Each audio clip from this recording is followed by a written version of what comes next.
ఆమెకు రీల్స్ అంటే పిచ్చి. చూడడం మాత్రమే కాదు, రకరకాల రీల్స్ చేసి పోస్ట్ చేయడం కూడా పిచ్చి. దానికోసం ఏవేవో కొత్త ప్రయోగాలు చేసి వ్యూస్, లైక్లు కొట్టేయాలని తప్పించిపోతూ ఉంటుంది. కానీ చివరికి ఆ పిచ్చే తన ప్రాణాలు మింగేస్తుందని ఆమె కల్లో కూడా ఊహించుకోలేదు.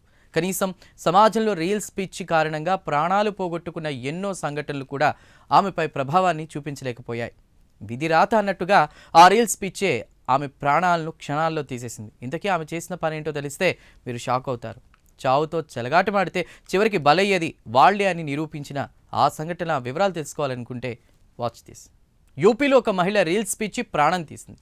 రీల్స్ కోసం ఒక ఊరి సీన్ని రీక్రియేట్ చేసేందుకు ప్రయత్నించింది. కానీ అదుపు తప్పి ఉచ్చులో చిక్కుకుపోయి ప్రాణాలు కోల్పోయింది. ఆ మహిళకు ఉన్నటువంటి 4 ఏళ్ల కూతురు తల్లిని చూసి గట్టిగా అరవడంతో ఈ ఘటన వెలుగులోకి వచ్చింది. ఈ దుర్ఘటన సోషల్ మీడియా వ్యసనం, మరీ ముఖ్యంగా ఇన్స్టాగ్రామ్ రీల్స్ మోజు అనేది ఎంత ప్రాణాంతకంగా మారిందో బహిర్గతం చేస్తోంది.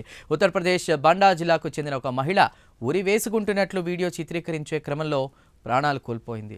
పూర్తి వివరాల్లోకి వెళితే 27 ఏళ్ల మోహిన్ అనేటువంటి మహిళ తన ఇంట్లో రీల్ షూట్ చేయడానికి ప్రయత్నిస్తున్నప్పుడు ఈ ఘటన జరిగింది.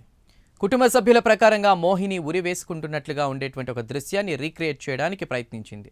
ఆమె తన మెడకు ఉచ్చి వేసుకుని ఆ దృశ్యాన్ని తన మొబైల్ ఫోన్లో చిత్రీకరించడానికి ఒక స్టూల్పై నిలబడింది. కానీ క్షణాల్లో సీన్ మారిపోయింది. ఆమె కాలు జారిపోయిందా లేదా బ్యాలెన్స్ కోల్పోయిందా అనేది స్పష్టంగా తెలియనప్పటికీ ఆ ఉరి మాత్రం ఆమె పాలిట శాపంగా మారింది. మెడకు ఉచ్చు బిగుసుకోవడంతో కొద్ది సెకండ్లలోనే ఆమె ప్రాణాలు గాల్లో కలిసిపోయాయి. అయితే తాడుకు వేలాడుతున్న మోహినిని ముందుగా ఆమె 4 ఏళ్ల కూతురు చూసి భయంతో పెద్దగా కేకలు వేసింది. పాప ఏడుపు విని పరిగెత్తుకుంటూ వచ్చిన పొరుగువారు అక్కడున్న దృశ్యాన్ని చూసి స్తంభించిపోయారు.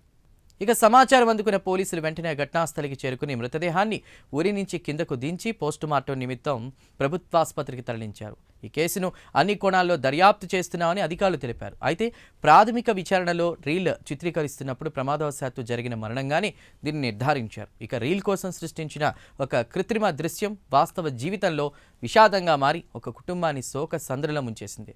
ప్రాణాలకు తెగించి వీడియోలు తీయడం వల్ల కలిగే ప్రమాదాన్ని ఈ విషాదం తెలియజేస్తోంది. మోహిని మరణంతో ఆ 4 ఏళ్ల చిన్నారి ఇప్పుడు తల్లి లేని బాలికగా మిగిలిపోయింది. అయితే రోజురోజుకి రీల్స్ పిచ్చి పరాకాష్ఠకు చేరుతోంది. రాత్రికి రాత్రి సోషల్ మీడియా స్టార్స్ అయిపోవడానికి లైక్స్, వ్యూస్ కోసం ప్రాణాలను కూడా లెక్క చేయకుండా రీల్స్ చేసేవాళ్ళు దేశవ్యాప్తంగా పెరిగిపోతున్నారు. కొందరు ట్రైన్ పట్టాలపై ప్రమాదకరంగా రీల్స్ చేస్తుంటే ఇంకొందరు ప్రాణాలకు తెగించి స్టంట్లు చేస్తున్నారు. ఇక ఈ రీల్స్ పిచ్చి ఎంతమంది ప్రాణాలను బలి తీసుకుంటుందో, ఇంకెంతమంది మాయదారి రీల్స్ కోసం బలి అవుతున్నారో అన్న భయాందోళన సమాజంలో నెలకొంది.